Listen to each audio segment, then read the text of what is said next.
if you guys follow me or know me for a while, you know that I'm a passionate watch collector, even though I can only afford a few pieces. And I was introduced to uh, this company by the name of NextWatch about 4 years ago.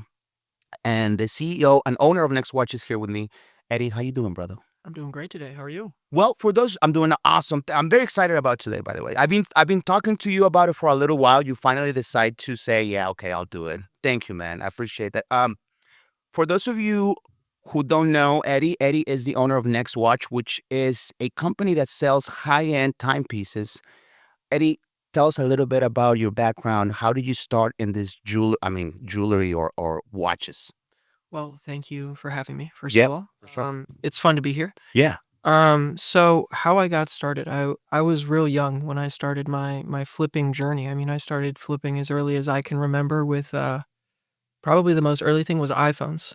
I used Okay. to love iPhones back in the day, and it was just interesting. So I started there, and as I got older and older, I was about 12 or 13. I started to get into cars. Obviously, I worked at BMW for a few years, and I loved vehicles, but it was just like unobtainable for me at that moment. So, I started to buy and sell some wheels. So I would sell like really expensive, like BBS or HKS type wheels, even some vintage ones, and it just got me into this buying and selling spirit. When I was younger, my grandfather was in real estate and he was constantly taking me around looking at properties and, Mm, trying to put a deal together here or there. So I don't know, I kind of feel like it was in my blood a little bit. yeah. So yeah, as I grew and went to school out here, I just got really interested in watches. I think it came with the cars. Yeah. That client kind of goes hand in hand. Yes, of So course. it was something that at that moment, watches weren't blown up to the extreme that they are now. It was something obtainable that I could buy and be a part of that club or culture, let's say. So I did, and that's where it all started. I started with $1,200 and bought and sold my first watch, and What was that? it was a solid gold Zenith chronograph from like 1950. Okay. An old watch, yeah, like something you don't see me. Yeah. What how did you learn about watches? Did you work at a watch store at any time before starting your own company, or it was just you learned by flipping? So when I started, I was actually at BMW at the moment. I bought and sold a few watches there and had then became really interested in watches. So I actually moved to a watch store. I started to work at Torno, which was at the time the largest watch store that we had here Yeah, yeah, in North America, yeah. which is now Bucher. But yeah, I kind of got to have trainings from every single brand there and learned, the business from that side, the corporate side, which helped me to kind of had a better understanding of flipping. In today's environment where you can flip almost everything. I mean, you were talking about you started with cars and you started with wheels and stuff like that. You could have gone anywhere. Why watches?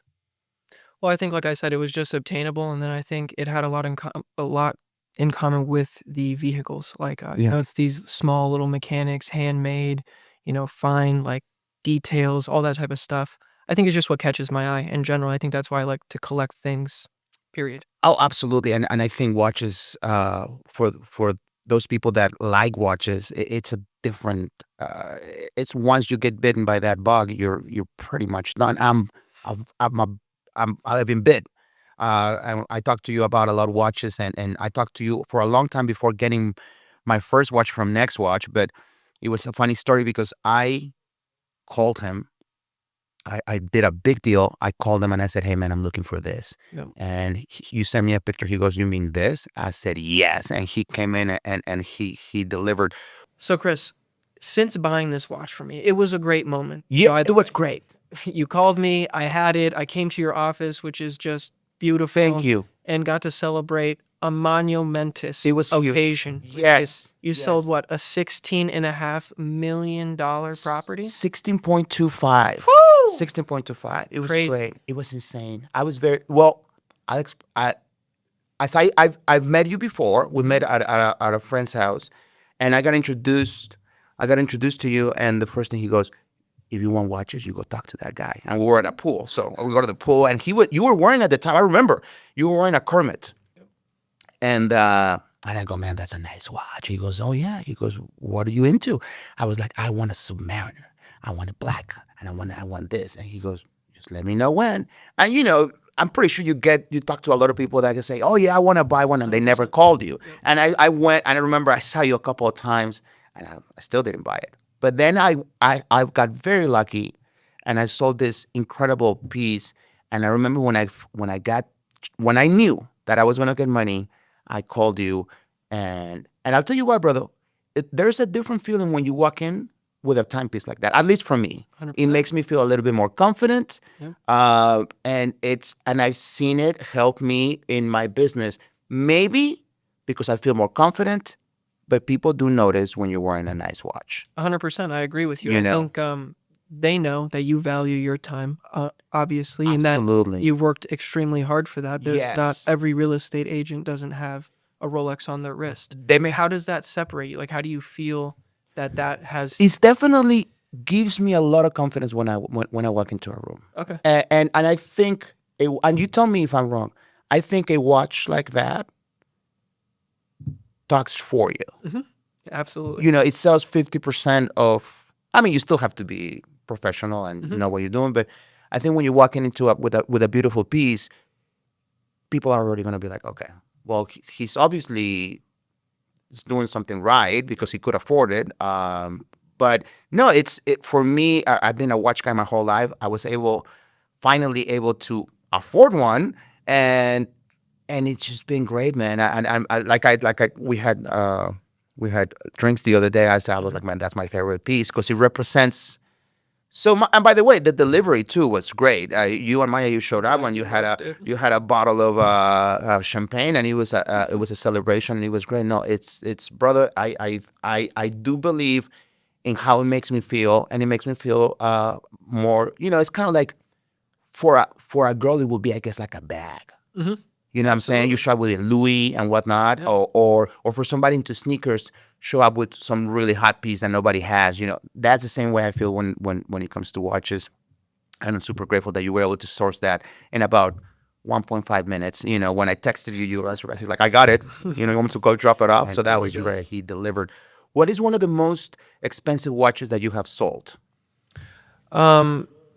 It was either probably a Rainbow Daytona or a Okay. Richard Mille. Those were the two most expensive watches that I've sold.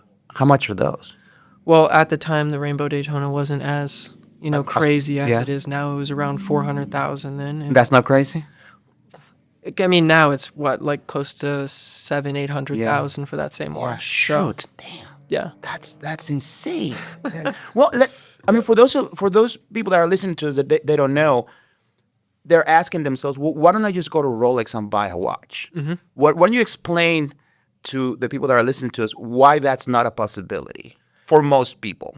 Explain if I want to buy, let's say, a Rolex Submariner with the green dial, which is what I'm rocking today, by the way. Ooh. But let's say I wanted to go buy that at Rolex. What are the people at Rolex going to say to me if I come in with no buying background or anything like that? Are they going to give me that watch? In general, probably not. I mean, there is certain circumstances where some people Get lucky. get lucky 100%, but in general, no, they want you to build a relationship with the brand, which also comes from the car industry. Long before Yeah. watches were doing this, Cars. Porsche Yeah. and Porsche's doing the Ferrari same. Yeah. were doing the same GT3s. Yeah. things. So now this Absolutely. has just kind of trickled down to our industry, and these are just desirable items that people want. So I guess the more desirable, obviously, the harder Yeah. it is to get it in AD, and the more you're going to have to build a relationship. But it's a tricky thing. Sometimes you buy too much, and that relationship is for naught. And sometimes you don't buy enough, so you can never get what you want.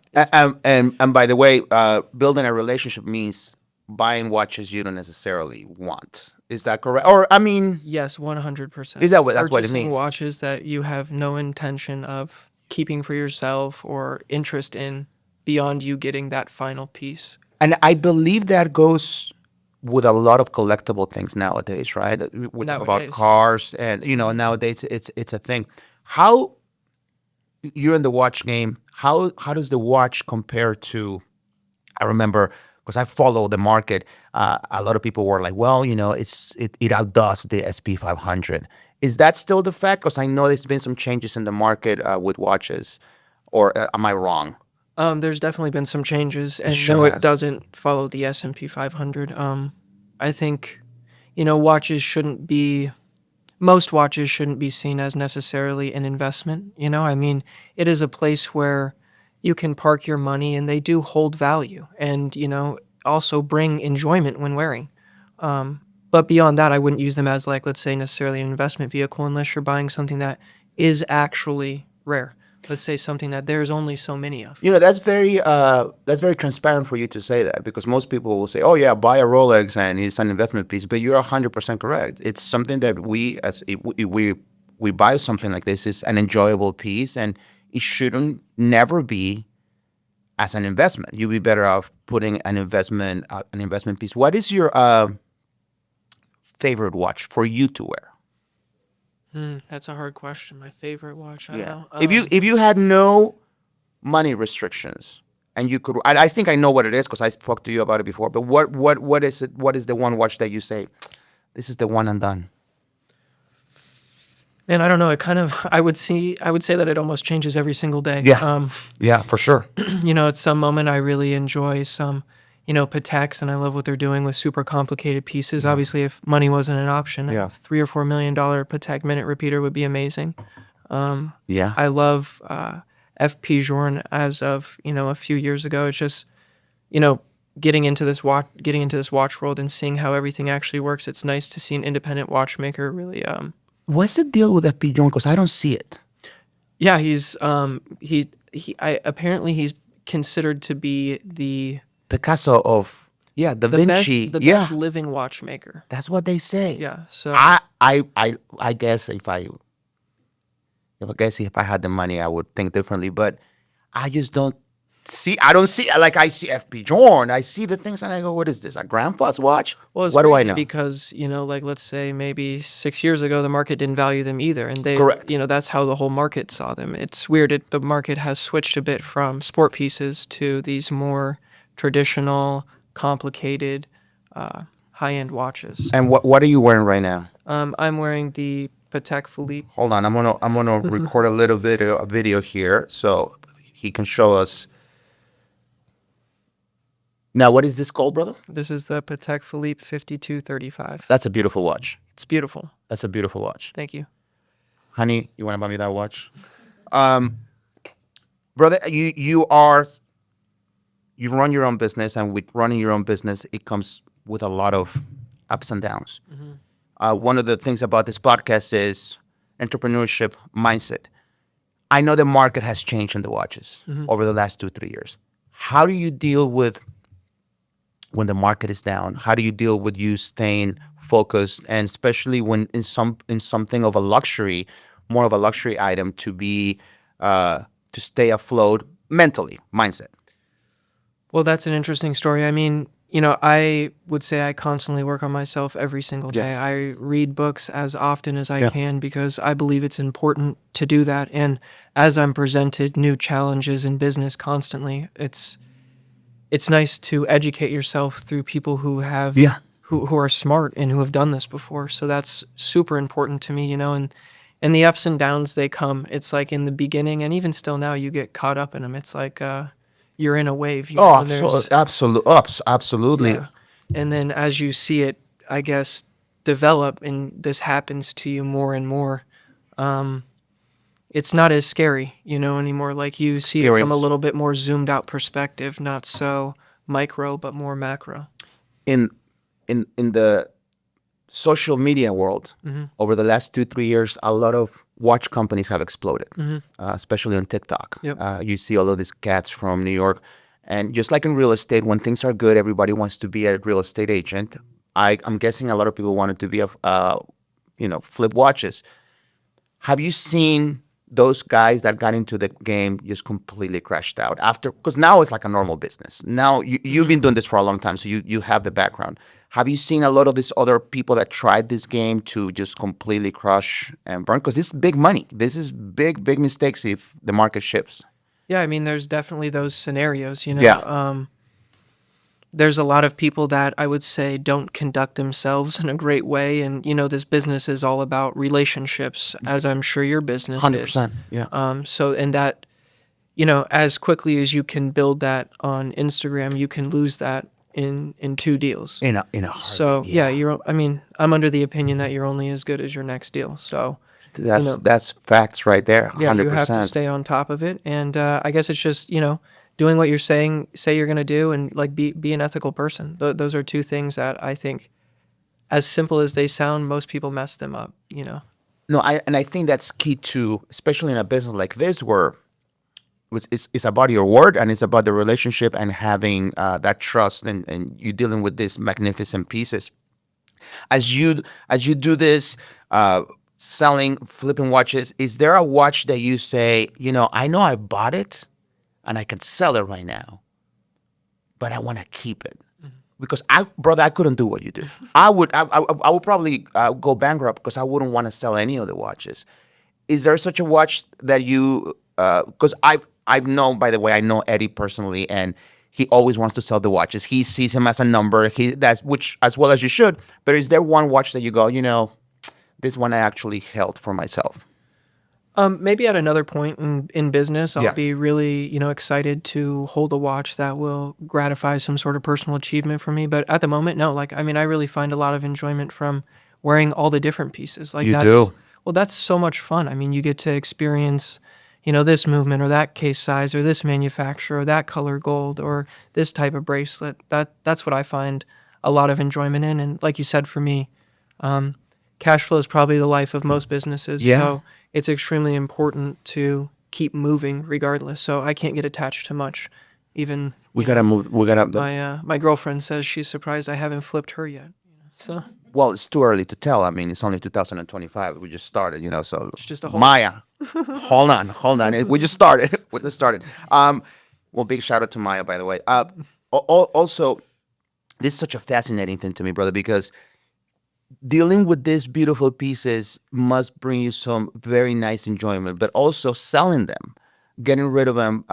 When you source a watch, which I'm sure is not easy sometimes to source that watch that everybody wants, how difficult is it, or is it money when one is involved? You can also get anything. How difficult is it if I wanted to get a very hot piece, like let's say I had the money to buy a rainbow Daytona? Is that something that you can find right away, or does it take you time to source? I'll give you my card when we leave. I can get you one There right you away. go. That's what I'm talking No, but about. it just depends. I mean, with certain models, obviously, if it's super rare, it's a little bit harder. But I think anything can be sourced with money. I just think Yeah. when you're coming to looking for an exact piece for yourself, you're either of two mindsets, like the I want it and I'll pay what it takes to get it, Yeah. or I'll wait till I find a deal on what I'm looking for. So, I think that just varies client to client. Yeah, and for me, it doesn't really matter. Name, as far as brand watches are, if you were to compare them to cars, where's Rolex? Where's Patek? Where's AP? And now FP Journe, I guess, being the hot kid on the market. How would you? I mean, if you like, for most people that are watching this, they probably don't know what the watch game. Everybody knows Rolex, right? What would they be in a car situation? What would Rolex be? Let's say Rolex is probably your Porsche, Okay. very classic design, doesn't change very much. Let's think like the 911, just constantly updated and refined over the years, similar to, let's say, your Submariner, right? I think maybe Patek, I would say similar to like Rolls Royce, Okay. very fine Exclusive. materials, exclusive leathers, Okay. that old money feel. All money feel. Yes, Okay. exactly. And then AP, maybe Lamborghini. I don't know, Okay. with their Royal Oak, some crazy Beautiful Royal Oaks watch. that they have. Yeah, I Beautiful, mean those are beautiful watch. so complicated and so crazy. Yeah. They're just really insane pieces to wear. Something similar to like what Lamborghini would make. I was thinking more Rolex over Mercedes. Really?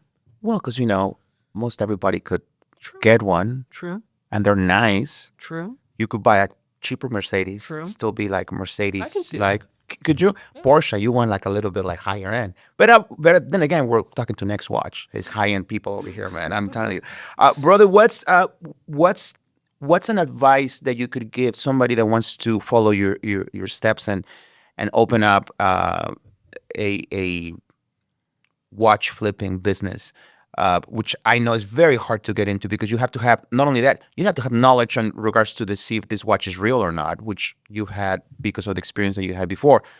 What is the recommendation that you would give somebody that wants to get into this business? I would say that something that I've learned quite a bit about is the importance of execution. Yeah. I think it's important to not have uh, paralysis through Analysis paralysis. analysis. Yeah. Analysis Exactly. paralysis. Yeah. So, and that's one of the things that I guess got me, but I think it's important to keep moving constantly. Whenever I find myself having any sort of anxiety, I just find it easier to focus on a task that I can control and work on it. And then those feelings disappear and it helps me to continue to move effectively throughout Yeah. my day. Action. Yeah. So I think that's probably one of the most important things that I've learned is, execution is important. Make sure at the end of the day you do it. Another question that I wanted to have that I've been meaning to ask you: have you ever lost money on a watch? Absolutely. Yes. Okay. A lot of times in this business, like we said, cash flow is super important. Yeah. So it's important to keep moving constantly. I mean, if there's a small loss on a watch and you need You to just wash move it up. You gotta move ca- it. Time you is have money. to. Yeah. Yeah. It's that's really a hard thing for people to do as well. Like people will hold on constantly until they get, maybe what they paid for it or they make their $300 that they're looking for. What are the margins? Because a lot of people think that you're selling these pieces for 20 grand, 25 grand. A lot of people think that you're making a lot of money. I know for a fact that that's not the case because you got to move them fast. Yes. Like time is of the essence. So you don't get to have these margins that everybody's thinking that you're making when you're selling these watches. It's a risky business for sure. Yeah, it is. I would say your margins are more like I don't know, probably like 3 to 5% on average. Average out. You obviously have your good pieces. Sure, that no, you of could course. make 10%. Sure, sure, And sure. that would be a big margin Yeah. most of the time in the business. Yeah, and it is hard. There's not a lot of room for error, and it's There's hard. not. It's hard to buy. So people are much more educated, obviously, online, constantly looking up pieces, which I would suggest. But that just makes them much more educated sellers. So they have their questions are different. Why am I seeing this online? Why am I seeing this? And it's hard to explain that. Sometimes what things are listed for aren't actually what they sell for. Well, same with real estate. But that was my next question. How do you compete with people like Chrono 24, which I think those are inflated prices what I've been seeing on the market. How does that affect you, or does that help you? Or do you have your own Chrono 24 account? How does that work for you? NextWatch. I don't sell on Chrono 24, but yeah, I mean, there may be some great deals on Chrono 24, but on average, probably you're finding a little bit higher listings. But sometimes sellers are willing to negotiate as Yeah. well. So, like we said, what you see online is not always what these things end up selling for. No, of course. Yeah, what's So- listed doesn't mean what the price is. And everybody wants to bargain. I don't know what it is, but people like the back and forth and to feel like you get a little bit better deal. I like it. I mean, when I go shopping, why not? Do you think the bargaining and all of that stuff? Do you think this has to do anything with social media? The social media channels that we've all been seeing now that we follow watches. This much, not this much, this much. Masao. Yeah. Is that a active situation, or do you find yourself doing that with your clients now? I would say this business for me is my clients have always been frugal. They're astute buyers. Like they didn't get to afford these type of commodities because they're not an educated buyer. Yeah. So they're doing their research before they come talk to me. And the only time that they stop doing their research is when they trust me because I've earned that trust.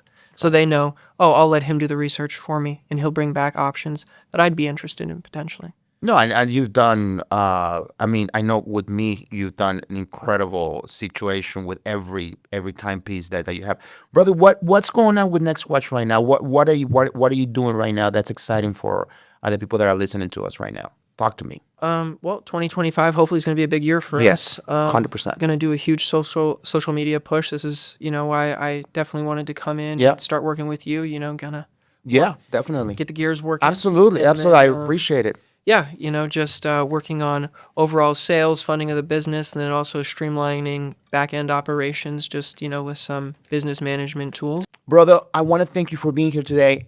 This means a lot to me. I've been meaning to have a conversation about watches with you. Anything else that you want to plug in for our people that are listening to us? No, I appreciate you having me here. That was a lot of fun. Please go to NextWatch, and they're doing big things. I really I worked with Eddie for 4 years now. He's the go-to guy to get timepieces. Thank you so much once again, brother. Thank you. Appreciate Thanks, it. man. Thank you.